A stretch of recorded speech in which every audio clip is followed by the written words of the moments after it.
Bonjour Benzaï. Bonjour. Alors moi j'ai quelques petites questions à te poser par rapport à la conférence, donc tu nous as donné pas mal de détails sur tes futurs projets, etc. Est-ce que maintenant avec les books, les DVD, les t-shirts et puis le film Art Corner, est-ce que tu penses te mettre à la musique ? Un petit single. Alors, je suis absolument nul à chier en zik, en fait, j'ai pas forcément l'oreille musicale, je chante très mal. D'accord.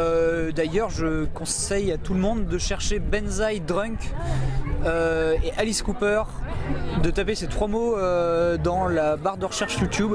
Il pourrait tomber sur des séances karaoké fortement avinées.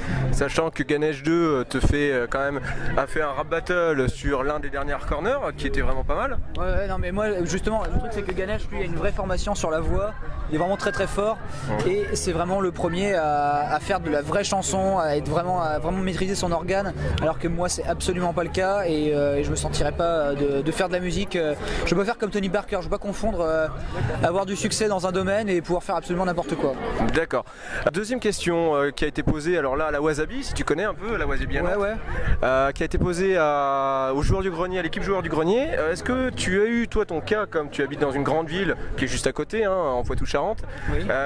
Le fait d'avoir des fans un petit peu hors convention qui viennent chez toi un peu inopinément? Pas qui viennent chez moi, non, en fait, moi j'habite à côté d'un collège et de 3 lycées, vraiment littéralement dans la même rue, et donc du coup je croise souvent des jeunes qui me reconnaissent, qui me serrent la main, mais j'ai jamais eu, à part peut-être une fois, j'ai quelqu'un qui a sonné à ma porte et qui est parti en courant. J'appelle pas ça du harcèlement, j'appelle pas ça du stalking ou quoi que ce soit. C'est pas, pour l'instant ça n'a jamais été glauque. La seule fois où j'ai eu un rapport assez glauque, c'était en convention, c'était en Autriche et c'était par rapport à mes fans anglophones, donc ça n'a rien à voir avec ce que je fais actuellement, donc c'est pas très grave. Parce que Seb disait lui qu'il a eu quand même des personnes qui sont venues à faire 400 km à chercher sur Mappy directement. Totalement, et ça je sais que c'est un risque, mais pour l'instant moi je suis pas encore on va dire, je suis encore dans la niche où je suis assez connu pour en vivre, mais pas encore assez connu pour attirer les gens très bizarres qui pourraient prendre des photos de chez moi, quoi. D'accord. Sinon après au niveau de l'Animasia, tu es un habitué à ce qui paraît. Je suis venu l'an dernier. Ouais. L'Animasia pour toi est une très bonne ambiance, grosse convention, petite convention à ta taille? C'est une convention à échelle humaine, qui n'est pas une usine à prout, qui est un vrai festival et qui est assez détendue pour côté invité, pour être assez reposante. Et puis une petite pression sur les derniers jeux que tu as fait sur Benzaï Love par exemple, comme Forza Horizon. Alors donc tu es très mauvais aux jeux de voiture. On a vu que c'était ton frère qui Je suis vraiment nul à chier aux jeux de voiture, c'est pour ça que, et puis je suis pas du tout expert parce que moi j'ai jamais adhéré au trip bagnole, vroom vroom, etc. Que ce soit à la télé, que ce soit dans la vraie vie, que ce soit bien dans les jeux tout simplement. Mon jeu de bagnole préféré c'est Sega Rally 1 sur Saturn. Un très bon jeu, qui bien n'est sûr. Absolument pas une simulation. Et du coup je laisse ça à mon petit frère qui lui est vraiment passionné de vroom vroom. Mais Forza Horizon est objectivement un excellent jeu. D'accord. Et la dernière question va sur les fans québécois et sur ta carrière en général. Déjà mon retour maintenant, vu que ça fait depuis 2008 que tu es sur YouTube, ta notoriété, elle a grandi, etc. Comment vois-tu ça dans le sens, comment ton évolution? Est-ce que tu trouves que ça allait trop vite? Est-ce que ça a une échelle humaine aussi, ou tu t'attendais à moins ou à plus? Je pense que ma notoriété a vraiment... il y a beaucoup de gens pour qui le succès est exponentiel. C'est-à-dire que j'ai vu Antoine Daniel littéralement passer de 50 000 vues à 500 000 vues puis à 2 millions de vues en l'espace de 6 mois. C'était incroyable. Alors que moi, en fait, en l'espace d'un an, par exemple, ma fanbase a doublé. Et puis j'ai enfin une vidéo qui a passé le cap des 1 million de vues. Et ma chaîne principale a passé le cap des 42 millions de vues cumulées, ce qui est bien, ce qui est une progression. Tant que tu progresses en fait, c'est que tu n'es pas mort sur YouTube. Quand tu commences à stagner, quand il n'y a plus de croissance, c'est vraiment la mort, parce que ça veut dire que à partir de là, les gens ne peuvent que se désintéresser, et du coup, même s'ils se désabonnent pas, parce que personne ne prend vraiment le réflexe de se désabonner, par contre, ils ne peuvent ne plus regarder ce qu'il y a dans le flux. Tant que tu fais en fait plus de vues que ton nombre d'abonnés, ça veut dire que tu attires encore du monde qui qui est appelé à s'abonner plus tard. Et donc là tu es dans une mécanique de croissance et donc de toute façon enfin, c'est le seul moteur dont tu as besoin pour continuer finalement. C'est que tu es dans une logique de croissance. Penses-tu qu'un jeune maintenant, vu les notoriétés que vous aviez, que ce soit l'équipe du joueur du grenier, toi, Bob Lennon ou d'autres, est-ce que tu penses que pour un jeune qui veut débuter sur YouTube, en étant raisonnable, peut quand même réussir à percer, même avec les concepts qui existent? Sur YouTube en fait, personne prend de la place à personne. Tu peux tout à coup exploser tous les compteurs.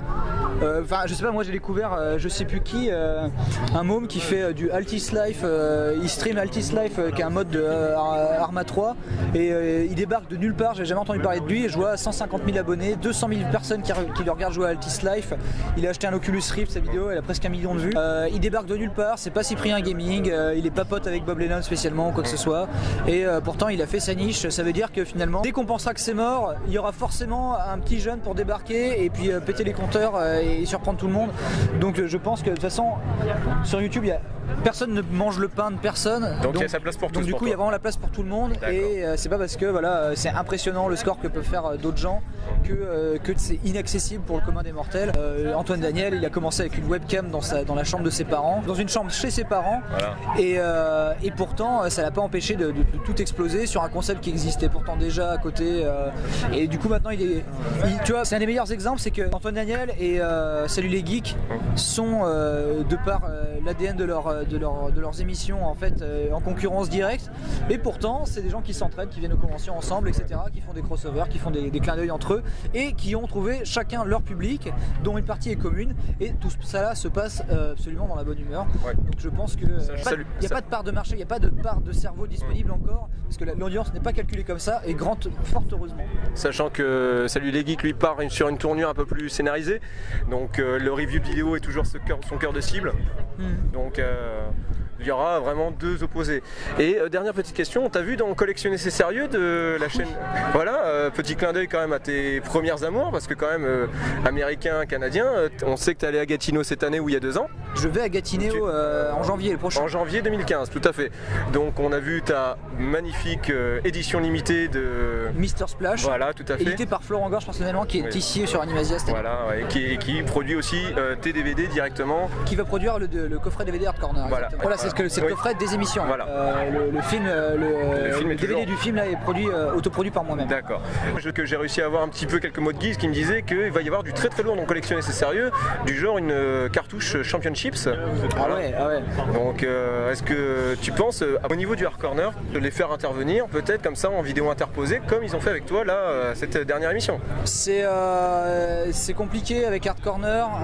Sachant que on va faire je vais tester 2-3 trucs mais je pense que Hard Corner comme il est sur un fond de fiction, j'aime l'idée que quand quelqu'un participe à l'émission il vient physiquement et joue un personnage et non pas vient faire son caméo quoi. Donc toi c'est vrai que ça t'intéresserait d'avoir un tout petit peu plus de personnes on va dire du milieu comme on a vu Sac Panda qui faisait un petit rôle et qui t'a aidé beaucoup, qui t'aide beaucoup sur les génériques généralement.